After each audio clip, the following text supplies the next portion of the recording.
Hey guys, Eddie here with a film I love. June 2018 sees the release of the highly anticipated Incredibles 2. I've always been a great admirer of Pixar. In fact, A Bug's Life was actually the second film I ever saw at the cinema. The first was the Wiggles movie. Personally, I am both excited and nervous about the sequel, as I, like so many, love the first film. I thought I'd take this opportunity to discuss the animated masterpiece. However, there is one person I know who has an even greater appreciation for this film than I do.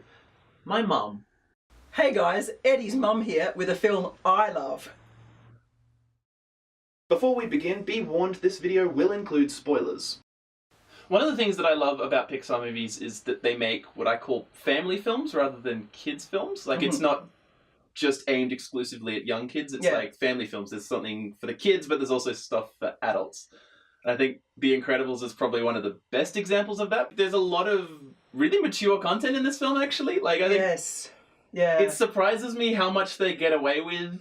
Like, watching it when you're older, there's so much stuff in there and I'm like, this is not appropriate for kids, but the way that they handle it is appropriate for kids. You can watch it at any level.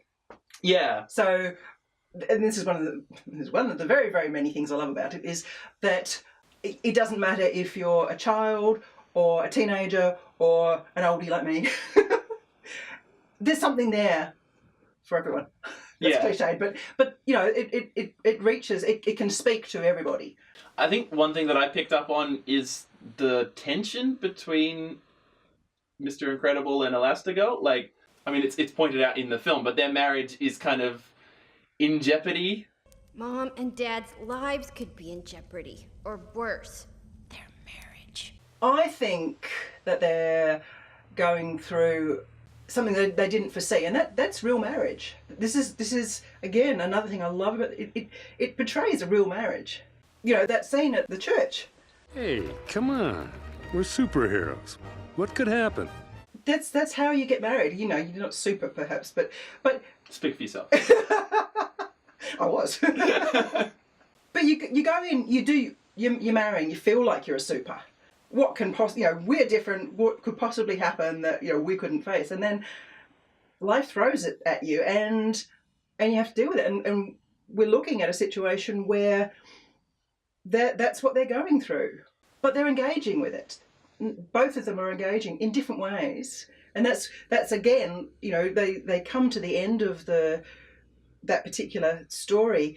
A lot of that stuff has not been resolved, but they've got a firmer grasp on it. Sure. I think one of the things this film does so particularly well is those character relationships. Like, as you say, it is a real marriage, but also, like, the family dynamic is very believable. The kids are believably siblings, but, like, also obviously have that care for each other. And even, like, you know, Frozone and Mr. Incredible, they have that believable, like, close friendship. Like, all of the different relationships feel like those relationships that you know from real life. They're authentic. Yeah. They feel very, very real. They're not cartoon. Except that they are, which is the, like, weird thing. I think that's, like, something that Pixar does so well, is, like, they're animated films, but they're so, like, thematically they're very real. Yes, yeah. You know, you talk about the family. I love that scene at the dining room table where they're all going full bore at each other. And the doorbell rings and they go, oh, best manners now. I think that's the genius of this film, is that they take the tropes of the superhero genre and they mix it with, you know, the family dynamic so perfectly. Like, we've seen obviously a bunch of superhero films, especially since this film, but, like, this one really captures, like, if you were a superhero in a family dynamic, like, how would that work? How would day-to-day life work? How would, like, again, at the church, when Elastigirl says, I love you, but if we're gonna make this work, you gotta be more than Mr. Incredible. You know that, don't you? You've got to be more than a superhero, because superhero doesn't cut it in day-to-day life. Definitely, yeah. And I think they've obviously got the hero thing down, like, they are superheroes before this. I think they discover through this film, through the events of this film, that, like, being a family and raising a family and, like, being in a married relationship, that is often harder than saving the world.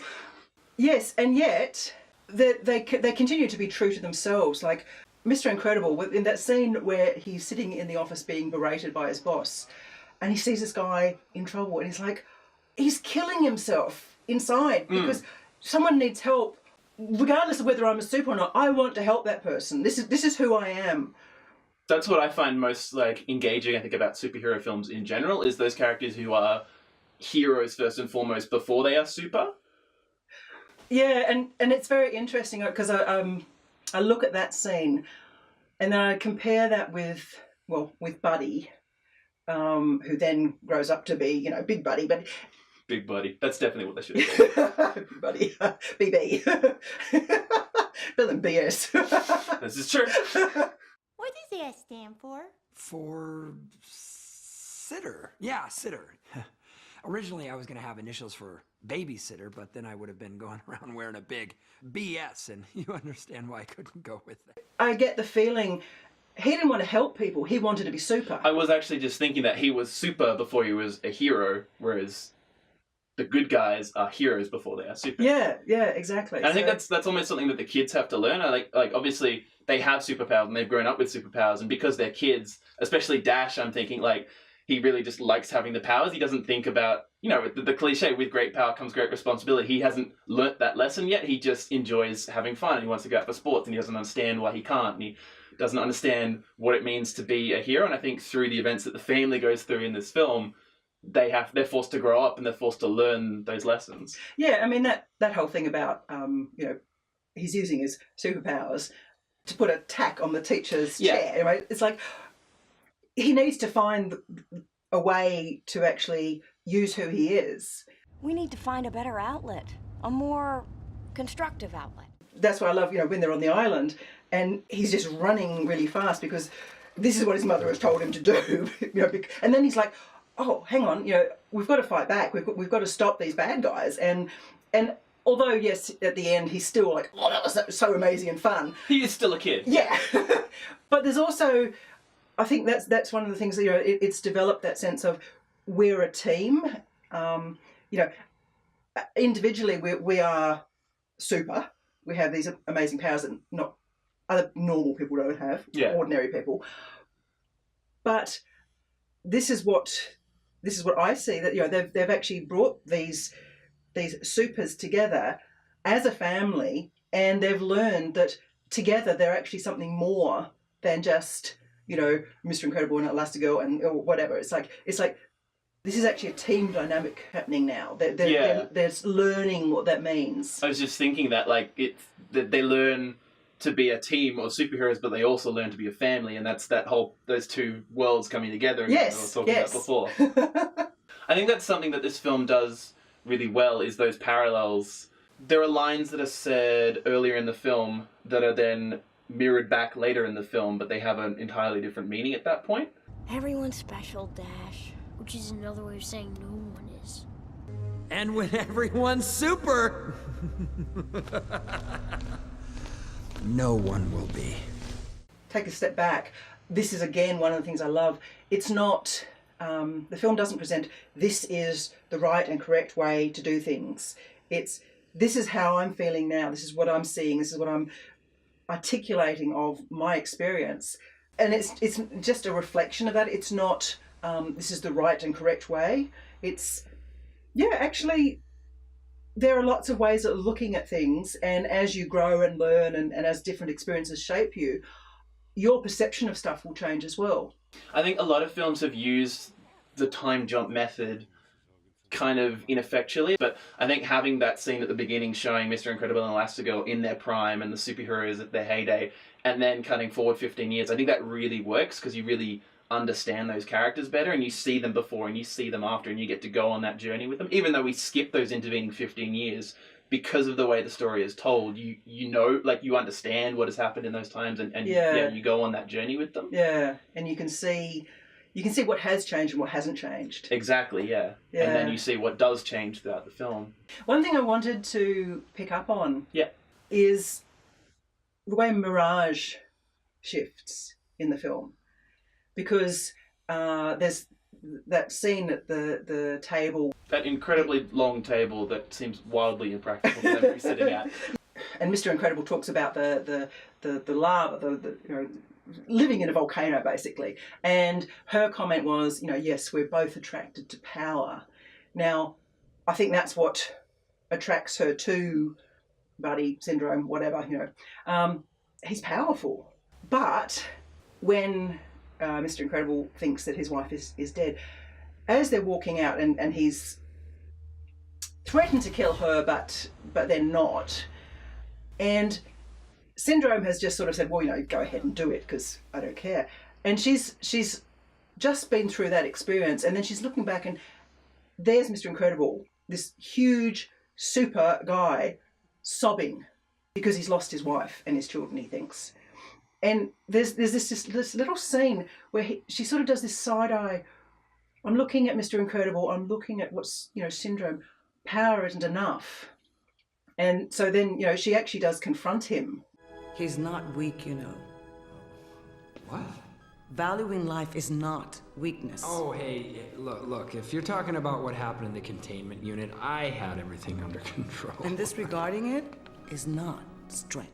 There's been this shift in it sort of in some way parallels what Elastigirl says, you've got to be more than Mr. Incredible to make this marriage work. Well, Mirage has had her own epiphany, and you've got to be more than just powerful to do life. Again, you've got those parallels between the two characters and like what it means to be a superhero, essentially. Even though Syndrome is a villain, I think he still thinks of himself in that same sort of league as the superheroes. I mean, he tries to set himself up as a superhero at the end. That's kind of his whole plan, is to be a superhero, because he got rejected from when he tried to do that when he was younger. Because he's looking at being a superhero as having superpowers. Yeah, exactly. Whereas being a superhero is being a caring. Super Hero. Yes. Anyone can be a hero. They just have, extra powers to help them be heroic. Yeah. Yes, they're really powerful beings, but not for their own sake. That scene where he's saying, oh, I made all these amazing, weapons and whatever. Of course, I kept the best for myself, so, I've got the edge on everyone. It's like, that typifies who he is. And I mean, the fact that he's just staged, towards the end of the film, he's staged this crisis with no care for casualties or whatever. He throws that truck very carelessly, and there's a massive explosion behind him. I'm like, are you sure no one was standing there? Yeah, but again, typifies him. He doesn't care. I think he thinks that what he was doing was perfectly okay. And I think that's the mark of a good villain, is that they think what they're doing is the right thing. Yes. And that they are justified in those actions. Yes, which shows their inhumanity. Exactly, yeah. You touched on that scene before where Mr. Incredible thinks that his family has been killed. That is an intense scene. Oh, yeah. Every time I watch that, it's a very intense scene, and that was what I was talking about before with the whole, content that you kind of think is maybe too extreme for kids. Obviously, he's aware his wife is on board this plane, but the bit when he realizes his kids are on the plane as well... Mayday, mayday! India Gulf 909er is buddy spike! Abort, abort! There are children aboard! Say again, there are children aboard this... No! That actually touches on another thing that I really love. The relationship between Elastigirl and Mr. Incredible, as they become man and wife, husband and wife. Whatever. So there is a real mutuality in their relationship. It's not... I'm better, or I've got that. They work together. What's important is that Mommy and I are always a team. We're always united against the forces of... Pig-headedness? I was going to say evil or something. And neither of them taking any rubbish. But it's not from a competitive thing. They're working together. They see each other as equals. And they operate from that. But there's also a real vulnerability there. I mean, you see that in the scene where Helen has just rung the old workplace and found out her husband isn't there and hasn't been there for 2 months. And she's sobbing, to Edna. Gotta love that scene. We will definitely come back to Edna. We will definitely come back to Edna. But she's sobbing. And it's not, it's that loss, that grief. I'm losing him. What am I going to do? And, Edna reminds her who she is, which is great. My God, pull yourself together! But it parallels Mr. Incredible sobbing at the loss of his wife, And that scene where, he's like, I'm not strong enough. And she's like, what is this, some sort of ego thing? It's like, no, I'm not strong enough to lose you again. I've died once already. Again, it comes back to those, like, they're obviously superpowered people, but they are also still people, and there's that real, like, they are real people with real emotions, and they go through real things. Yeah, yeah. Going back to the point that you made before about it being not cartoony, even though it is a cartoon, this is a very stylized film, I found. Like, you know, Mr. Incredible is obviously this exaggeratedly muscular person. Like, I don't think you could physically live in that body. But this is a very, like, it's a very sleek and stylized world. It's very much draws back to those, like, early superhero comics and the ideas that people have of superheroes. And I think that's what makes it work so well, is it's like this classic image of what you think a superhero is, but put into this situation you've never seen them in before. The robot's in the financial district. Which exit do I take? Traction Avenue. That'll take me downtown. I take 7, don't I? Don't take 7! Great! We missed it! You asked me how to get there, and I told you. Exit at Traction. That'll take me downtown. He's coming up. Get in the right lane. Take We don't exit at Traction! You're gonna miss it! It's a very fast-paced film, I found. Yes, like, everything is just like, it goes and goes and goes and goes. You do stop for those emotional moments, but just the plot just races on, and it's like, you know, even just the actions within scenes, it's just all very sleek and fast, and it's just moving. And I love that sort of slightly pseudo-60s design that everything has. Again, this is one of the things that really appeals to me, being a 60s baby myself. I grew up watching The Saint, Man from U.N.C.L.E., those sort of spy sort of, they weren't gritty spy things. Yeah. They were very pretty. I mean, James Bond, obviously the film started in that era as well. It's all very stylized and sexy and like... Yeah, I mean, even you've got the spoof of Get Smart. It's that same sort of... it's not really real. It's fun. It's fun to be it's fun to be in these life or death situations. Yes. Which, if you were ever in those situations, it would not be fun at all. And of course, you know, the hero, you know, is always coming out with these, you know, one-liners or, you know, very suave and sophisticated, and it's like this wouldn't be what it really is. It's an exaggerated version of those situations, and I think that, like, this film also reflects that. Like, you've got some classic lines in this film. I think we all know the one that we're all thinking of. Honey! What? Where's my super suit? What? Where is my super suit? So you know, stylistically, it appeals to my childhood. You know, there's a nostalgia there. But, you know, even in just talking about it now, it's really funny because, you know, the sort of stuff I've just mentioned had real people, you know, real action, and yet there was this unreality to it, as opposed to, you know, an animated thing, an unreal thing, which touches on the real so many times.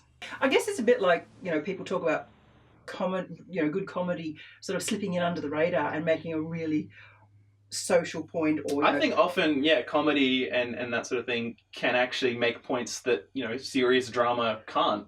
Because with serious drama, you're so consciously aware of what it is that you're almost resisting that. Like, you sort of like, oh, I don't want to be told anything. Yeah, and plus sometimes you're so tense about the situation that, you know, you're having trouble taking on anything more. Whereas, you know, you sort of let your guard down because, you know, this is a light-hearted, you know, fun thing. It's like, wham! You know, you've just been hit in the face with this reality. I think that's something that the film does really well. There's a lot to get out of this film. Oh, so much. You like, every time you rewatch it, you see something else. And again, it comes back to that fast pace. There's a lot of stuff that's slipped in there that you don't notice until you rewatch it that many times. And there's always more to get out of it. And there's a lot of thought put into this film.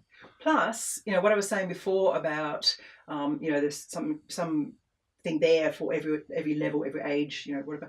But there's also something there for every stage that you are. You know, unless we sort of stagnate, we do keep on growing and developing, and our understandings and our opinions shift and change. I've been watching this since it first came out. How many years is that? 2004, so 14 years now. Okay, so for the last 14 years I've been watching this film off and on. Now, I'm not the same person I was 14 years ago. No. I still love this film because I can relate to it in ways that I didn't back then. As you know, because I'm your mum, Absolutely, one of my favourite books is The Lord of the Rings. And I say books. Yes. And every time I read that, I connect with something different. Well, in the same way, The Incredibles, every time I watch it, and I've watched it quite a few times, every time there's something new, there's something, and even just subtle things or nuance that I've missed, or I'm a great believer in you get out of something what you can bring to it, and as you grow and change, you can bring different stuff. And it's like this film has grown with me, even though I was an adult when I first saw it. I do wonder about that because obviously I was a kid when I first saw it, and I think in some respects I did relate to the kids more, and I think as I've grown, I start to even just understand some of the themes and sort of understand some of the things that's going on for Mr. Incredible and Elastigirl, and just that more adult perspective on the events of the film and I guess the film in general as a whole. Yeah. Whereas, obviously I was not only an adult, but I was a parent when I first saw it. And just the dynamic between the two, Bob and Helen, it was just great. And in some ways, I guess, it reflects my own marriage and my own family. The bits that I love about my relationship with my husband, the bit that I love about my relationship with my kids is there as well. It's weird that a cartoon about superheroes is one of the most realistic family dynamics put to film. And that, again, that's one of the skills that, this is why I love it. It's done the impossible. It's done the incredible. Had to say it. Never heard that one before. So Edna. Oh, I love Edna. I think everyone does. Edna mode. And guess. It's weird. Pixar has a track record of having iconically bizarre female characters played by men. Yeah. I'm watching you, Wazowski. Always watching. Edna is very obviously a comic relief character, but that's not all she is. She actually does bring a lot. She advances the plot in many ways. Elastigirl is very understandably distraught when she discovers that her husband has been lying to her, but then Edna is the one that forces her into action and it basically initiates the end of the film. Yeah, she precipitates the crisis. Exactly, yeah. I love, she's Edna, she's on the countertop. Often, the smallest people have the biggest personality I found in life. Oh, yeah. Well, the fact that she designs for supermodels and stuff. Supermodels. Nothing super about them, spoiled, stupid little stick figures with poofy lips who think only about themselves. She's very sure of herself. And I think that's the thing that Helen needed to hear. It's not only you will remind him that he's he's Mr. Incredible, but you'll remind him that that you are Elastigirl. It's like she is looking at these two incredible figures in all sorts of ways and saying, remember who you are. That goes back to what you were saying before about the equality in that relationship, their marriage. Yes. They both have things to bring and they both are mature enough to recognize that the other has something to bring, and neither one of them, their ego isn't taking priority.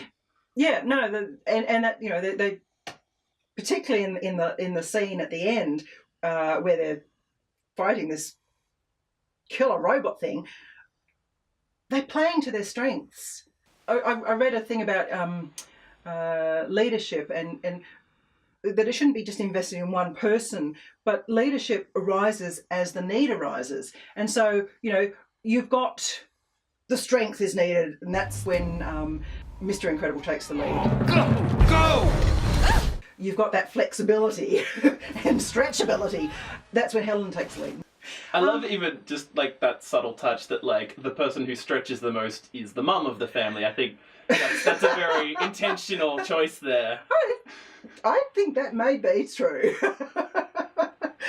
And then you've got the scene where the attention has been taken on here. We don't see the daughter, who is invisible, doing her thing until she's picked up the remote, and it's like they're just playing to their strengths. They're being a team. Whoever has the capability is the one that takes the lead. Throw it! Throw it! I love it. It reminds me of the scene at the end of the Avengers when they finally come together as a team, and you see them playing off each other. They've obviously all got their own things that they bring to the team. Yes. But they're able to use those together to achieve something greater than they could on their own. How does this fit in? I mean, it's that same thing of, you know, the end result is greater than some of its parts, you know, with the Avengers or with the Incredibles. They come together, that they see the bigger picture. Yeah. And they, in one sense, they create the bigger picture. One scene I love, which, you know, there's a whole bunch of scenes I love, but, you know, when Helen rings Bob at the office. I'm calling to celebrate a momentous occasion.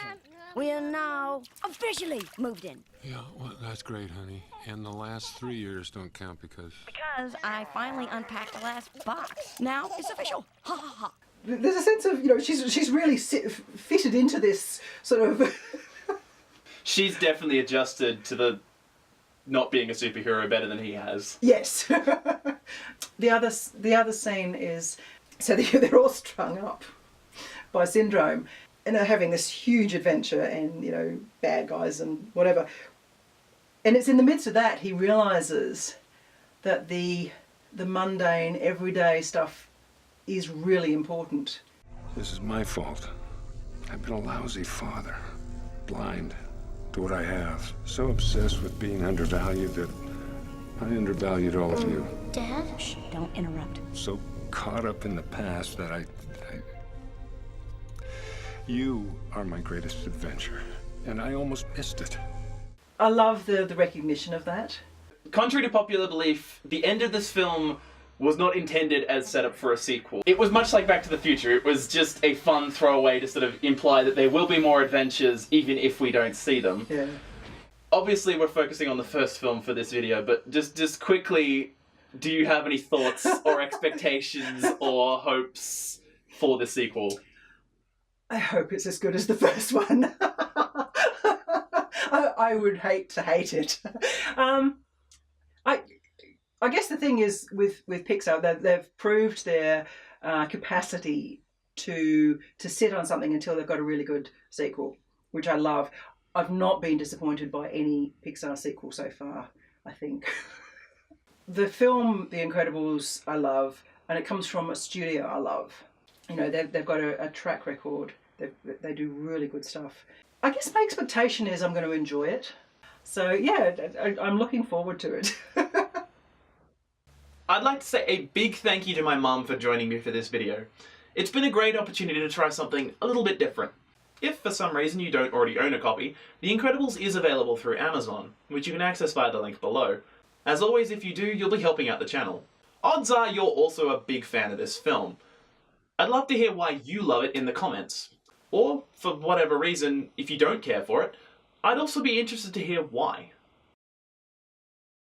If you liked this video, why not give it a thumbs up? Maybe share it with a friend. Or an enemy.